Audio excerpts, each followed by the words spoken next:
Et salut à tous, ici The Rafale, et aujourd'hui je vais vous faire une petite présentation de la dernière snapshot de la 1.20 qui vient de sortir, la 23W04A.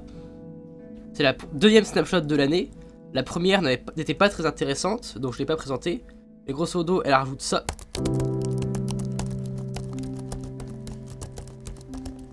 Cette snapshot est très intéressante parce qu'elle rajoute une fonctionnalité que personne n'a vu venir.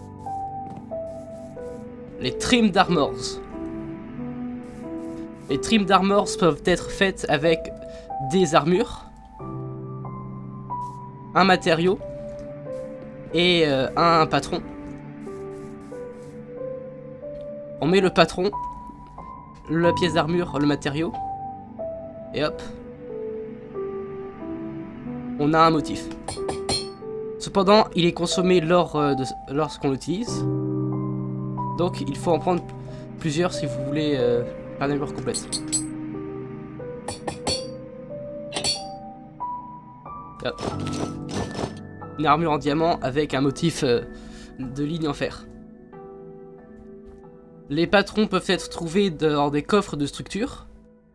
Il y a le modèle Eye dans les Stronghold, le modèle Vex dans les manoirs villageois, le modèle Tide qui est droppé par les grands gardiens, celui-là il est différent.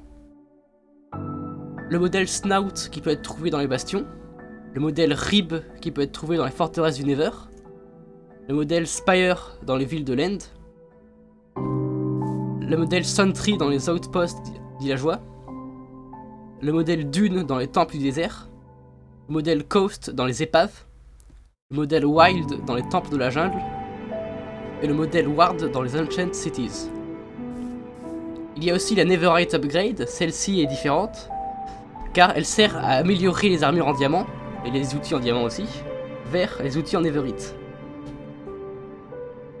Pour ça il faut en trouver un dans les bastions, puis avoir un lago de netherite, et enfin, une pierre en diamant améliorée. Et après, on le fait comme avec les autres outils, comme avec les autres armures, et voilà, on en a une. Les trims d'armor peuvent avoir plusieurs couleurs, il y en a 10. Bleu ciel pour le diamant, vert pour l'émeraude, gris pour le lingot de fer, jaune pour le lingot d'or, blanc pour le quartz, bleu pour le lapis lazuli, rouge pour la redstone, gris foncé pour la netherite, orange pour le copper, et violet pour l'améthyste. Ça ne fait donc pas toutes les couleurs, il en manque, car dans la table, si on met un patron, ça dit de mettre un lago ou un cristal, et tous les cristaux ne sont pas utilisés, ne sont pas utilisés comme des ingrédients.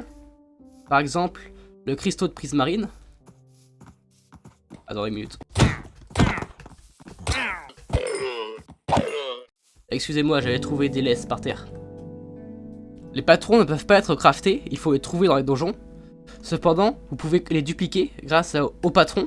Un bloc en lien avec le patron, par exemple là du pur pour le patron de l'End.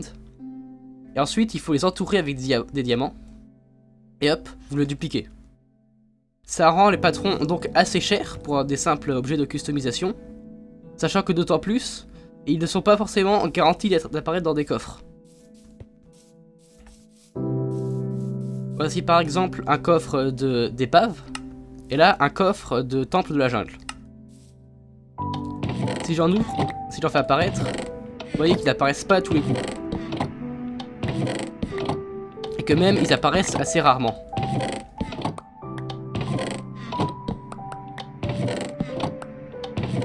Là vous voyez un.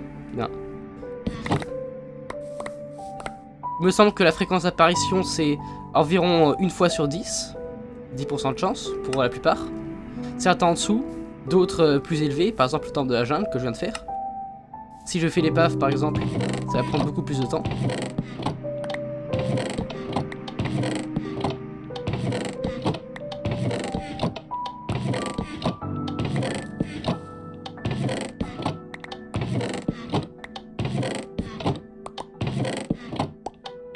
Vous voyez, il n'y en a toujours pas. Ah, là il y en a une. Dès que je dis qu'il n'y en a pas. Le patron du grand gardien s'obtient en le tuant. Aussi comme ça. Hop. Cependant, ce n'est pas un loot garanti. Vous voyez, là, je n'en ai pas eu. Si je le refais, il n'en a pas droppé non plus. Je vais essayer. Toujours pas. Là non plus. Là, il en a droppé un. Donc, vous voyez, même celui-là reste rare. Bon, maintenant, revenons aux armures. Il y a donc 11 motifs. 1, 2, 3, 4, 5, 6, 11. Et ils peuvent être combinés avec les 10 couleurs. Ce qui fait donc beaucoup de combinaisons possibles, si en plus on prend en compte les armures. Et le casse-tortue, celui-là aussi est compatible, étrangement. Cette snapshot est très bien pour juste la customisation et en général.